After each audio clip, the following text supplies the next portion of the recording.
इसके लिए भी साइंस मेरी जिम्मेवार है। और हम आदिवासी संगील अभियान ज़रूर आवाज़ बुलंद करेंगे कि जितने आदिवासी ईसाई बने हैं आप वापस आओ, नहीं तो आपको एसटी का हिस्सा नहीं लेना चाहिए। आपके ऊपर डीलिस्टिंग लागू होना चाहिए। ये हम लोग करेंगे, आदिवासी संगील अभियान करेगा। मगर बीजेपी आरएसएस भी हम ये कहना चाहते हैं, आपने हिंदू मैरिज एक्ट, हिंदू उत्तराधिकार कानून में सिख और जैन और बौद्ध को अपने साथ रखा है। हम भी कुछ अपवाद के साथ आपके साथ चल सकते हैं। हमको भी जब सिख जैन बौद्ध को अलग धर्म का कोलम कोड मिल सकता है तो हमको क्यों नहीं मिल सकता। तो जितने बीजेपी आरएसएस के नेता बुद्धिजीवी है, आपसे मेरा आग्रह है, हम आपके साथ चलना चाहते हैं। हम द्रौपदी मुर्मू और नरेंद्र मोदी के साथ चलना चाहते हैं, मगर हमारी शर्त है पहले सरना धर्म कोड देना होगा। तुम हमको सरना धर्म कोड दो, हम सब आदिवासी का वोट देंगे। ठीक है कि नहीं? कोड दो, वोट लो, कोड दो, वोट लो, हमको मत भटकाओ। और हम जितना होगा भारत देश में, झारखंड में आदिवासी को बचाने के लिए, ये काम करने के लिए अब हम कटिबद्ध हैं, संकल्पित है। हमारा एजेंडा है 5। पहला एजेंडा है सरना धर्म कोड लेना होगा, देना होगा। चेक पे मैंने अब हटाओ गया चबंगे नोडे खोज रुअड़ कते 30 जनवरी 2023 गोटा रेल रोड वो चक्का जामा नोआ लगी सिंह दे वो कमिया इन यार इन्हीं जोड़ा होड़ो पूरे दिन दौड़ाया। ठीक है,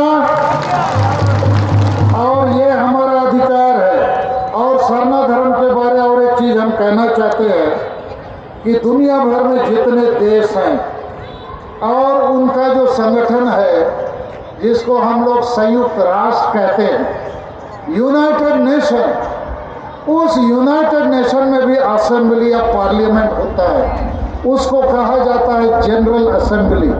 तो अभी 13 सितंबर 2022 से उसका जो सभापति है उसका नाम है कासाबो कोरोइसी, कासाबो कोरोइसी। उसने अभी 13 सितंबर 2022 को क्या कहा है, एक लाइन में मैं वो आपको बताना चाहता हूँ।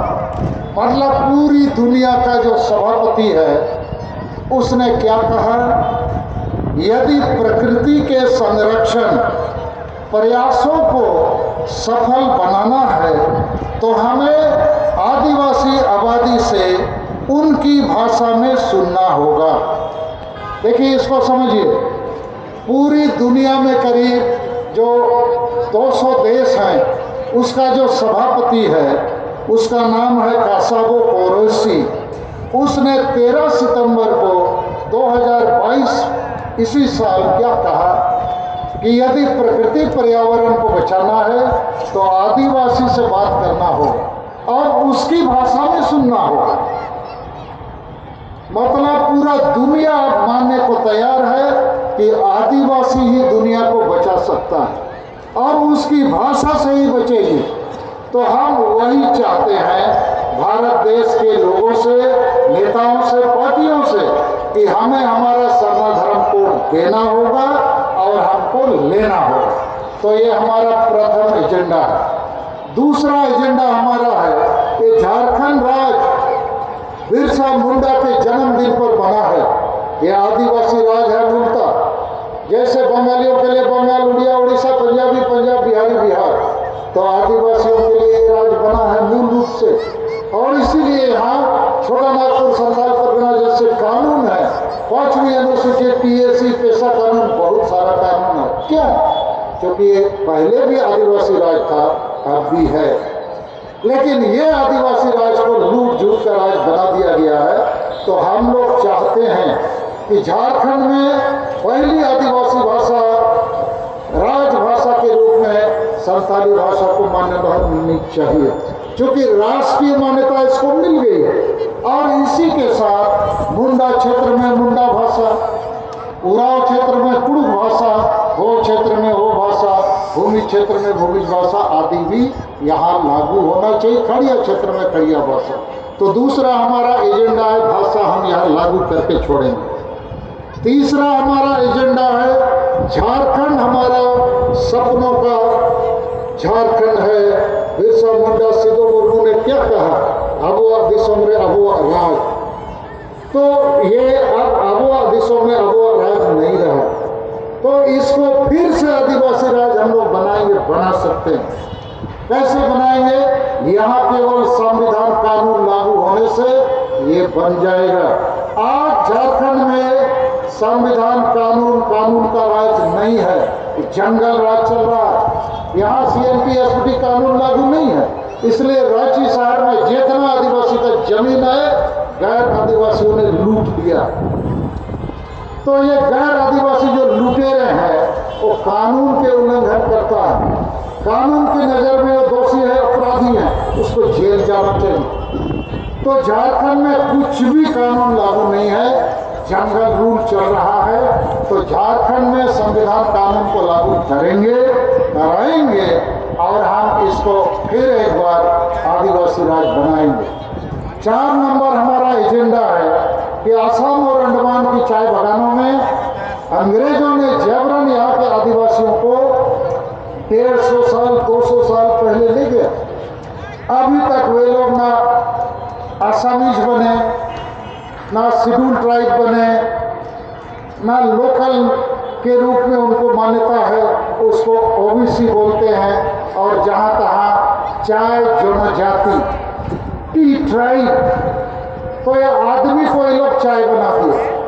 चाय को हम लोग उबाल के पीते हैं, तो आदिवासी को भी ये लोग उबाल कर पीने वाला।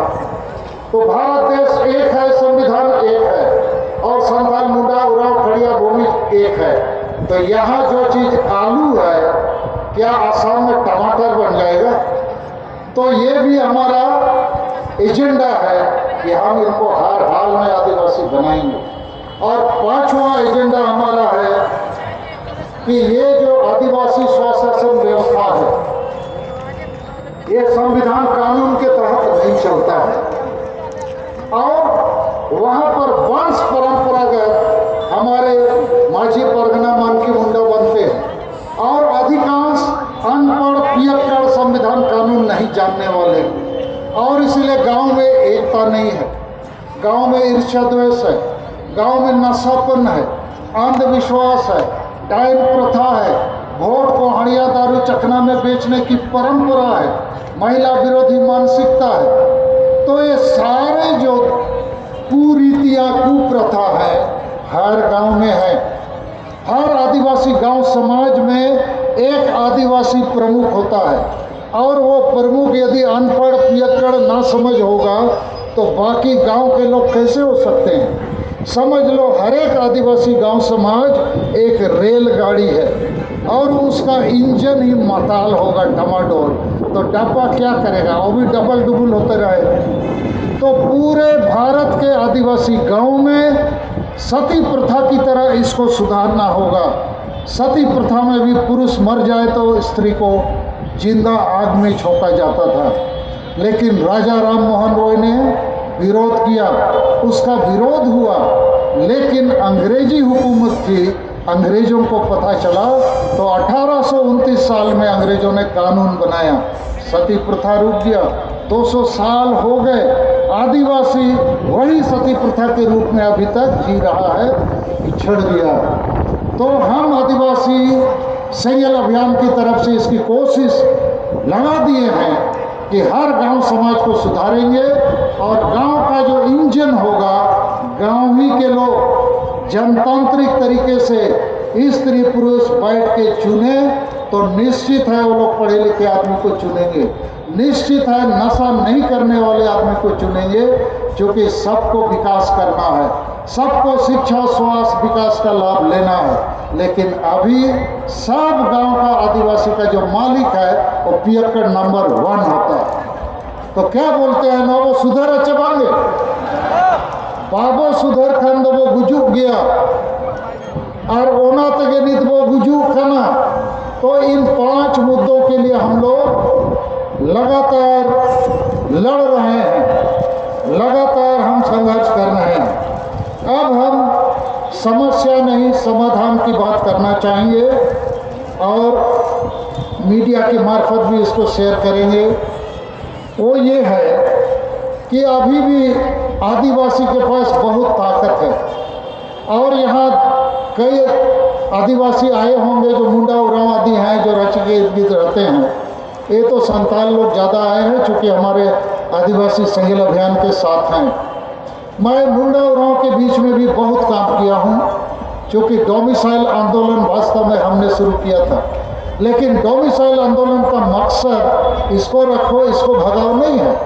कौन स्थानीय है उसकी पहचान होनी चाहिए और स्थानीय की पहचान उसकी भाषा संस्कृति और जातिगत सूची से हो सकती है।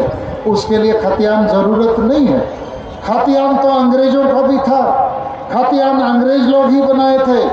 200 साल तक भारत में वो थे, लेकिन वो तो भारतीय नहीं बने क्योंकि अंग्रेजों की भाषा संस्कृति जाति संस्कार अलग है। उसी प्रकार यहाँ कोई आदमी 1932 के पहले भी रहता हो, चाहे वो पंजाबी हो, गुजराती हो, मराठी हो, तेलुगु हो, तमिल हो, और झारखंडी कैसे बन जाएगा?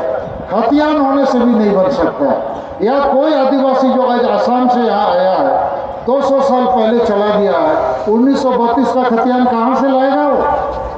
तो उसको हम झारखंडी क्यों नहीं मानेंगे? वो तो संताल मुंडा उरांव खड़िया है। तो ये 32-36 जो है ना आदिवासियों को बेवकूफ बनाने की बात है।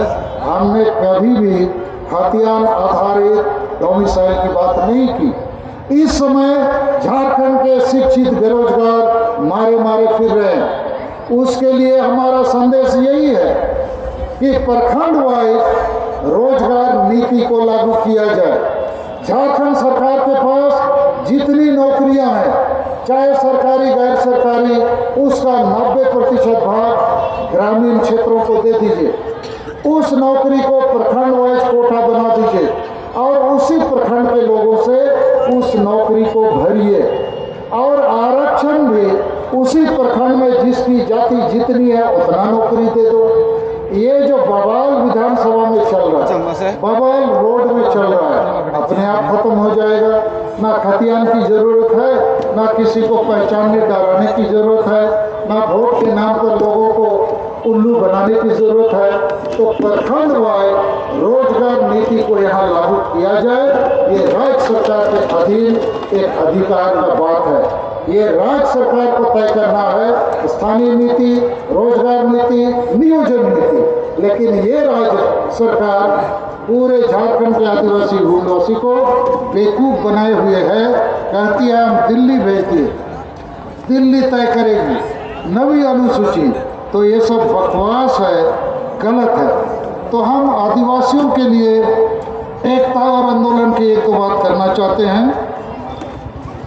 हम आदिवासी के पास बहुत ताकत है। मैं आपको थोड़ा ताकत का एहसास कराना चाहता हूँ क्योंकि हमारे बीच में बहुत लोग कहते हैं कि सर आदिवासी को एक करना बहुत मुश्किल है, हम लोग नहीं सकेंगे। बहुत नेता, बहुत पार्टी, बहुत संगठन, कोई किसी को नहीं मानता है, ये बात सही है। लेकिन हम लगातार काम करके एक विश्वास बना चुके हैं कि आदिवासी के पास ताकत भी है, एकता भी बनेगी, जीत भी होगा। मैं आपको थोड़ा ताकत के बारे में बताना चाहता हूँ। हर गांव में आदिवासी 1000 से कम नहीं है। तो 100 गांव का आदमी एकजुट हो जाए तो 1 लाख हो जाएगा। झारखंड में 24 जिला है, हर जिला में 1-1 लाख आदिवासी जिले में डीसी एसपी को घेरते तो 24 लाख लोग यहाँ खड़े हो जाएंगे तो झारखंड में दिल्ली हिलने लगेगा। तो ताकत आपके पास है, लेकिन हाँ ये ताकत को हमने नहीं पहचाना है। उसी प्रकार धन का ताकत भी है। हर जिला में यदि 1 लाख आदिवासी है, हर महीना केवल 10 रुपया देगा तो हर महीना 10 लाख रुपया आपके पास जमा होगा हर महीना। ये हम एक झारखंड की बात कर रहे हैं। 5 राज्य में आदिवासी संताल मुंडा उरांव झारखंड में है, 5 राज्य में है। तो धन भी है आपके पास, यदि हर एक जिला में 1 लाख 2 लाख आदिवासी है तो उतना वोट भी है। उस वोट को यदि हम हड़िया दारू चखना में नहीं बेचेंगे तो अच्छे आदिवासी जनप्रतिनिधि को जिता सकते हैं। 4 नंबर शक्ति हमारा धर्म है। हम हिंदू मुसलमान ईसाई क्यों बनेंगे जब प्रकृति के साथ है? हम प्रकृति की संरक्षण की जरूरत है तो प्रकृति के साथ ही हम बच सकते हैं। उसी धर्म को हम अपनाएं। हम तो बोलेंगे ना केवल ईसाई लोग वापस आ जाओ प्रकृति के साथ, हिंदू भी आ जाओ प्रकृति के साथ, मुसलमान भी आ जाओ प्रकृति के साथ। ये तुम्हारा जितना भी भगवान है ना, यीशु मसीह हो या अल्लाह हो अकबर या जय श्री राम, कोरोना के समय कहाँ गया था ये लोग? सब मंदिर मस्जिद गिरजा में ताला लगा था ना जी। रांची के इर्द गिर्द बहुत ईसाई हो, रोम भी बंद हो गया था। आपका जो पोप है पापा, वो भी ताला लगा दिया, बोला कोरोना आने वाला है। ये साला दिखता नहीं है लेकिन बड़ी खतरनाक है, जिसको पकड़ा उसी को खा जाता है। तो गिरजा भी बंद, मस्जिद भी और मंदिर भी। तो कौन सा भगवान है यार? प्रकृति ही भगवान है। इसीलिए हम लोग आदिवासी, हमारी ताकत प्रकृति है और उसी प्रकार भाषा भी हमारी ताकत है। हम भाषा से दुनिया को जीत सकते हैं। बांग्लादेश भाषा के कारण पाकिस्तान से अलग हुआ है, तो हमारे पास बहुत ताकत है। माझी परगना व्यवस्था भी ताकत है, लेकिन ये गलत लोगों के हाथों में है। अनपढ़ पियक्कड़ ना समझ लोग गांव को चला रहे हैं। वहीं पर पढ़े लिखे लोग यदि गांव समाज को चलाएंगे तो संताल लोग सबसे आगे भारत देश को बचा लेंगे, झारखंड को बचा लेंगे, प्रकृति को बचा लेंगे। और ये काम हम लोग कर रहे हैं, तो इसीलिए हमारे पास ताकत है। और दूसरी ताकत मैं बाकी लोगों को बताना चाहता हूँ कि आदिवासी संगेल अभियान 5 राज्यों में काम कर रही है, 50 जिलों में हम काम कर रहे हैं और 250 प्रखंडों में काम कर रहे हैं। भारत सरकार का हर एक प्रखंड में एक वीडियो होता है। हमने सिंगल वीडियो बना दिया कि आदिवासी का भी एक वीडियो रखो, और 250 प्रखंड में हमारा वीडियो काम कर रहा है। सरकार का वीडियो पैसा देता है, योजना देता है, ऑफिसर है, स्कूल अस्पताल चलाता है। हमारा वीडियो के पास भी योजना है, भाषा बचाओ, धर्म बचाओ, आदिवासी बचाओ। और हम लोग रोज मीटिंग करते हैं, जूम मीटिंग। 2.5 साल हो गया, रोज रात को 8 बजे मेरे फ़ोन में 8 से 10 बजे तक कम से कम 500 हमारे नेता आदिवासी आंदोलन, आदिवासी एकता, सरना धर्म कोड के लिए विचार करते हैं। तो मुझे पूरा विश्वास है कि यदि आप लोग हमको साथ देंगे, जैसे सुभाष चंद्र बोस ने कहा था, तुम हमको खून दो, हम तुमको आज़ादी देंगे, बोला था कि नहीं? लेकिन हम खून नहीं मांग रहे, हम बोल रहे तुम हमको साथ दो, हम तुमको विजय दिलाएंगे। आपे इन गोड़ो इन पे इन अपिन जीत कर पिया, तो गोड़ो चुपे बन गए। शाबाश, हम लोग अब जीत की डगर पर हैं। और इधर जो मुंडा उरांव है वो भी आपके साथ आएगा। मुंडा उरांव को भी सरना धर्म चाहिए, लेकिन रांची के इर्द गिर्द कम से कम 100 सरना धर्म के नाम से संगठन चल रहा है। यदि ये लोग वाकई सरना धर्म कोड चाहते हैं तो ये लोग एक क्यों नहीं हो रहे हैं? आंदोलन मूलक कार्यक्रम क्यों नहीं बनाते हैं? क्यों किसी को नेता नहीं मानते हैं? तो ये सारी गड़बड़ी नेताओं की है, जनता की नहीं। जब हम इस काफिला को आगे बढ़ाते जाएंगे, पहले संताल लोग एकजुट होगा, मुंडा उरांव भी एकजुट होगा। हमारे बीच में उरांव समूह से कुछ नेता आए हैं, मैं उनका नाम पुकारूंगा, वो खड़ा होंगे, ताली बजाकर थोड़ा उनका स्वागत करना। चमरू उरांव, चेरवा खलखो,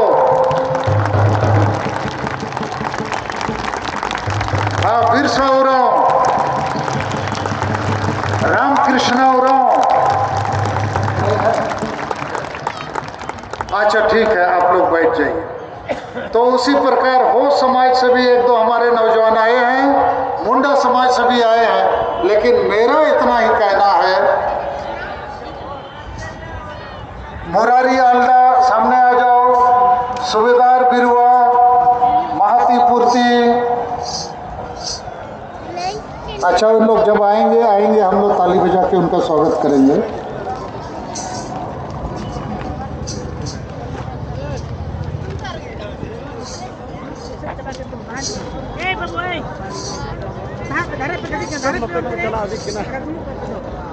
अच्छा, अभी हम संताली भाषा में कुछ बोलेंगे, लेकिन हमने कहा था आज कुछ इलेक्ट्रॉनिक्स मीडिया को, लोगों को, साथियों को, कि आज इस मंच से हम लोग और एक संताल विद्रोह अर्थात आदिवासी विद्रोह का शंखनाद करेंगे, ऐलान करेंगे।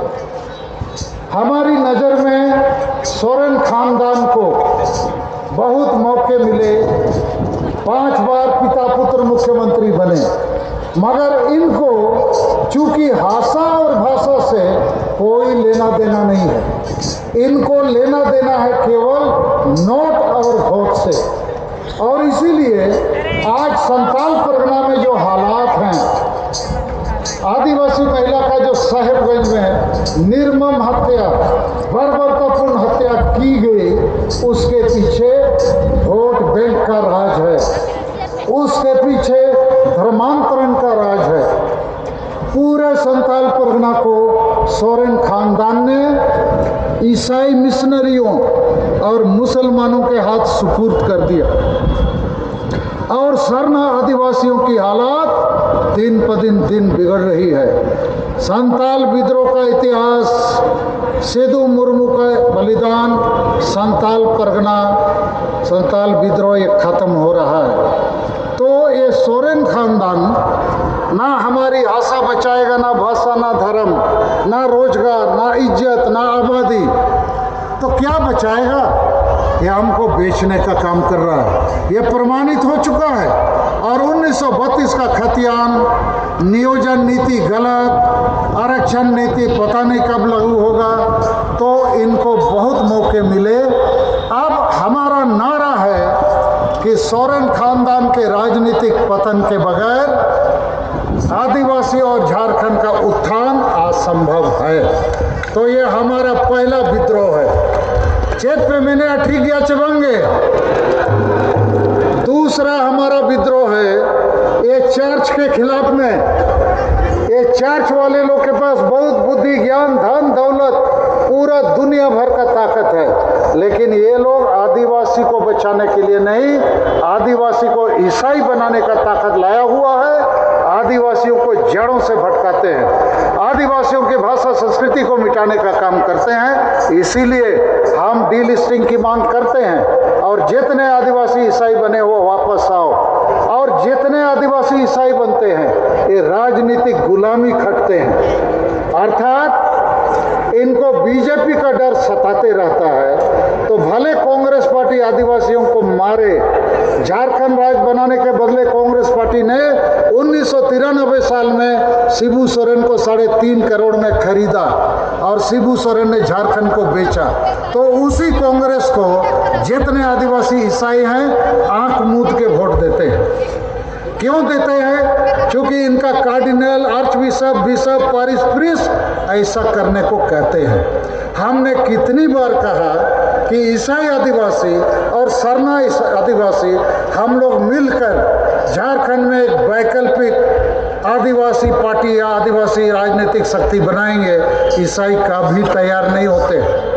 तो ईसाइयों को आदिवासियत की रक्षा से कोई दिलचस्पी नहीं है, उसको धर्म बचाने से दिलचस्पी है। और धर्म बचाने के चक्कर में साहेबगंज में जो हमारी दुर्गति हो रही है पूरे झारखंड में हो रही है। इसलिए दूसरा विद्रोह हमारा ये जो ईसाई मिशनरी है उसके खिलाफ भी है। तीसरा विद्रोह हमारा मीडिया के खिलाफ भी है। ये जितनी मीडिया वाले हैं आदिवासियों पर फोकस नहीं डालते हैं, आदिवासियों की बात को 2-4 लाइन में लिखते हैं। तो आपसे भी आग्रह है, अरे आदिवासी बचेगा तब प्रकृति पर्यावरण बचेगा, दुनिया बचेगा, मीडिया भी बचेगा, आप भी मरोगे। ये कागज जो आता है प्रकृति और पेड़ पौधों से, बांस से, कागज ही खत्म हो जाएगा। तो तो मुझे पता ही नहीं लगता है कि जितनी पार्टियां हैं, बीजेपी हो कांग्रेस हो, इसके पास तो आदिवासी एजेंडा ही नहीं है। तो उन्हीं की बात ये छापते रहते हैं। सालखन मुर्मू आदिवासी संगठन अभियान की बात नहीं छापते हैं क्योंकि सालखन मुर्मू मुख्यमंत्री या विरोधी दल का नेता नहीं है। अरे सालखन मुर्मू के पास आदिवासी एजेंडा है, आदिवासी के दुख दर्द की बात है, तो आदिवासी की बात नहीं छापोगे, नहीं छापेंगे। क्यों? क्योंकि बड़ी पार्टियां ही विज्ञापन देती है, तो उनके खिलाफ भी हमारा विद्रोह है, क्रांति है, और हम उनके भरोसे भी नहीं है। अभी सोशल मीडिया ही सबसे बड़ा मीडिया है, इससे हमारा काम चलता है, लेकिन हम उनको भी अपने टारगेट में रखते हैं कि ये जितनी मीडिया है, चाहे दिल्ली का हो, लेकिन हमारे लिए खुशी की बात है एसोसिएटेड प्रेस न्यूयॉर्क, जो दुनिया के सबसे बड़ी मीडिया है, सरना धर्म कोड के मामले पर हमारे साथ गांव-गांव घूमा, दुनिया में एक बड़ा रिपोर्ट प्रकाशित किया, बीबीसी लंदन भी साथ में है। लेकिन ये जो मीडिया है हमारे झारखंड या दिल्ली के, इनको आदिवासी के दिल की धड़कन सुनाई नहीं देती है। चौथा विद्रोह हमारा है ये जो आदिवासी हैं। मैं थोड़ा आप सभी लोगों को संबोधित करते हुए कहना चाहता हूं कि आदिवासी तीनों लेयर में शून्य पर खड़ा है और इसीलिए आदिवासी मरणासन है। पहला लेयर है राजनीतिक लेयर, अर्थात आदिवासी एमएलए, एमपी, मंत्री, मुख्यमंत्री का। अभी तो राष्ट्रपति भी आ गया, बीच में राज्यपाल भी था। तो ज्यादातर आदिवासी एमएलए, एमपी रिजर्व सीट से आते हैं और वो पार्टी की गुलामी करते हैं, समाज के लिए कुछ नहीं सोचते, कुछ नहीं बोलते, कुछ नहीं करते। और इसीलिए झारखंड में लगातार इतने बार आदिवासी मुख्यमंत्री बना, लेकिन आदिवासियों का काम नहीं हुआ, चाहे वो जेएमएम का हो, बीजेपी का हो, किसी का भी, चाहे लेंटा मधु कोड़ा का हो, कोई आदिवासी की बात नहीं करता है। तो हमको इनसे उम्मीद कम रखना है, लेकिन छोड़ना नहीं है, क्योंकि राजनीति से ही समाधान निकलता है। लेकिन आपको जानना चाहिए ये पॉलिटिकल लीडरशिप जो है समाज के लिए नहीं, पेट, परिवार और पार्टी के लिए आदिवासी करते हैं। दूसरा लेयर है हमारा जमीन पर, ये पॉलिटिकल लेयर आसमान पे है, यहाँ ठीक हो जाए तो सब ठीक हो सकता है। दूसरा लेयर है जमीन पर, और जमीन पर कौन है? माझी परगना व्यवस्था, मानकी मुंडा व्यवस्था। इस व्यवस्था में भी हम लोग, इस व्यवस्था में भी हम जीरो पर हैं, क्योंकि माझी परगना, मानकी मुंडा को ना डोमिसाइल समझ में आता है, ना आरक्षण, ना नियोजन, ना सरना धर्म कोड, ना संताली भाषा राजभाषा। उसको क्या समझ में आता है? हड़िया, दारू, चखना, नाचो, पियो और डाइन खोजते रहो। तो गांव में भी हम जीरो हैं। बीच में एक लेयर है पढ़े लिखे आदिवासियों का, नौकरी पेशा में शामिल आदिवासियों का, डॉक्टर, इंजीनियर, ऑफिसर, प्रोफेसर, वकीलों का। ये भी बढ़कर जीरो है। ये लोग भी समाज के लिए सोचते नहीं है, थोड़े थोड़े सोच रहे हैं कुछ लोग। ज़्यादातर लोग को पेट, परिवार, घर द्वार बनाने में ही समय निकल जाता है। तो तीनों जगह हम जीरो हैं, लेकिन बंगाली, बिहारी, उड़िया, पंजाबी हीरो हैं। और इसीलिए बंगाल में बंगाली, আমাদের সোনার বাংলা।